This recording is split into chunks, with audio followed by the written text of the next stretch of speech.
Olá pessoal, tudo bem? Meu nome é Juliana, sou professora de Química e hoje a gente vai fazer uma questãozinha aqui do Enem de 2017, uma questão de estequiometria. Eu sei que estequiometria não é a preferência de muitos alunos, mas é uma questão muito recorrente, esse assunto é muito recorrente no Enem, então a gente precisa entender como que a gente faz para interpretar os resultados numa questão de estequiometria. E eu garanto a vocês que isso é treino. A partir do momento que você treina e você consegue interpretar esses resultados, você tem condição de fazer qualquer questão de estequiometria que tiver na prova do Enem. Então vamos lá, preste atenção como que eu vou relacionar os resultados para que você possa compreender e entender como que faz essa questão. Bom, vamos lá. Diz assim, o ácido acetil salicílico, AS, de massa molar igual a 180 gramas por mol. Opa, já vamos sublinhar aqui essa informação. Esse ácido acetil salicílico tem 180 gramas por mol de massa molar. É sintetizado a partir da reação do ácido salicílico, que tem 138 gramas por mol, com anidrido acético usando o ácido sulfúrico como catalisador, conforme a equação química. Aqui ele mostrou para vocês a equação química, tá, gente?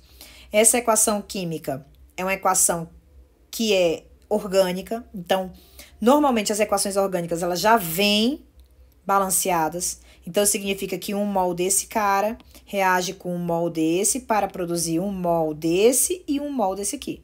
Então, a gente não precisa se preocupar com balanceamento aqui, beleza? Aí diz o seguinte, após a síntese, o ácido acetil salicílico é purificado e o rendimento final é de 50%. Opa! 50% de rendimento. Isso quer dizer o quê, Ju? Gente, olha só. 1 mol desse cara produz 1 mol desse, beleza?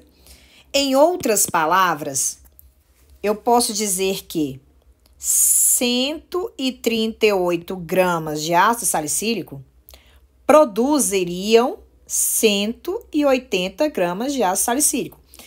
Isso se a gente estiver considerando, pessoal, 100% de rendimento. Então, se eu tiver 100% de rendimento, 138 gramas desse cara eram para produzir 180 gramas desse. Mas ele está falando que o rendimento é 50%. Significa que 180 seria a massa ideal, a massa teórica. Mas, na verdade, no laboratório, essa reação só vai produzir 90 gramas de ácido acetil salicílico, entenderam? Por quê? Porque ele está falando que é 50% de rendimento, tá? Então, já pega essa informação que a gente vai usar quando for fazer o exercício. Então, bora. Devido às suas propriedades farmacológicas, antitérmico, analgésico, anti-inflamatório e antitrombótico, o ácido acetil salicílico é usado como medicamento na forma de comprimidos, nos quais se emprega tipicamente uma massa de 500 miligramas dessa substância. Vamos interpretar isso aqui, amores? Ele está dizendo que cada comprimido tem 500 miligramas dessa substância. Que substância? O ácido acetil salicílico. Um comprimido tem 500 miligramas de ácido acetil salicílico. Tudo bem até aí? Vamos continuar. Uma indústria farmacêutica pretende fabricar um lote de 900 mil comprimidos. Guarda essa informação. De acordo com as especificações do texto. Que especificações, Ju? Que cada comprimido tem 500 miligramas de ácido acetil salicílico. Aí ele pergunta, qual a massa do ácido salicílico em quilos, que deve ser empregada para esse fim?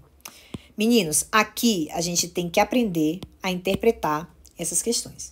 Então, a primeira coisa que a gente precisa entender é, eu preciso produzir 900 mil comprimidos de ácido acetil salicílico.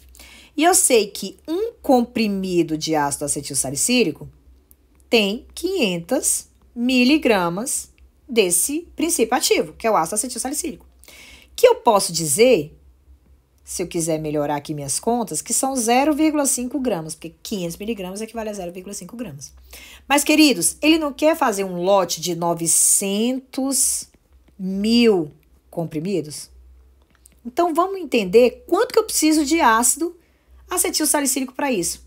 Meus amores, a gente sabe que quando eu multiplico alguma coisa por 0,5, é a mesma coisa de eu estar dividindo por 2. Então, se eu tenho 900 mil vezes 0,5, significa que a minha massa vai ser de 450 mil gramas desse ácido. Então, ó, eu preciso ter 450 mil gramas de ácido salicílico para que eu possa produzir o lote de 900 comprimidos dessa amostra. Ficou claro isso aí?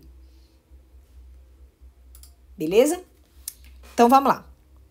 Bom, aí, eu sei que eu preciso de 450 mil gramas de ácido acetil salicílico, mas ele tá perguntando quanto de ácido salicílico eu preciso para produzir esses 900 mil comprimidos. Vamos voltar aqui?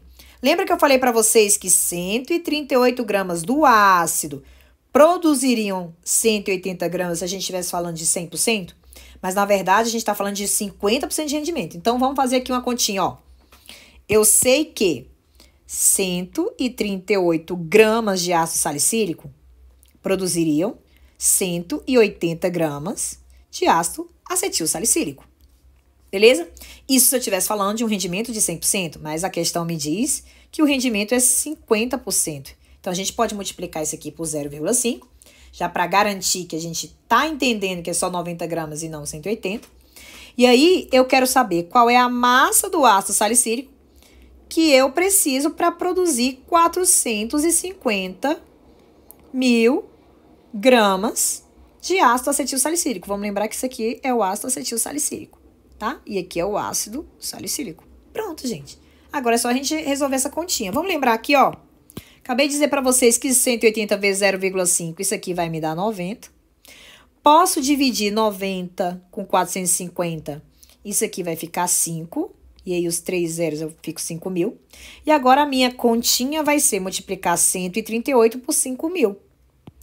Fazendo essa continha aí, 138 por 5 mil, a gente vai ter 690 mil gramas. Mas isso é de quê, Ju? De ácido salicílico, tá?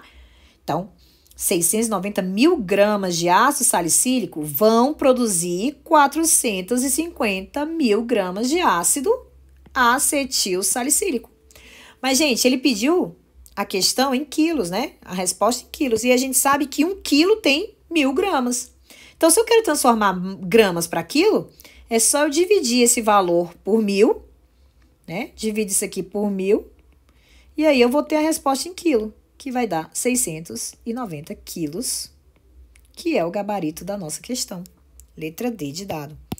Queridos, veja que as contas, os valores são bem proporcionais. E geralmente não é nem assim, são valores proporcionais para que você possa fazer simplificações. Então, dá uma olhadinha nessa parte de simplificação, de divisão, tá? De transformação de unidade de medida, porque isso é muito importante, beleza?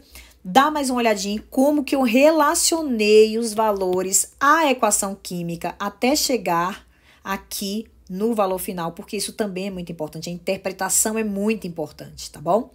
E aí, se você tiver mais dúvida, manda pergunta aqui pra gente. Espero que você tenha entendido essa questão. Um beijo muito grande e até a próxima. Tchau, tchau, gente!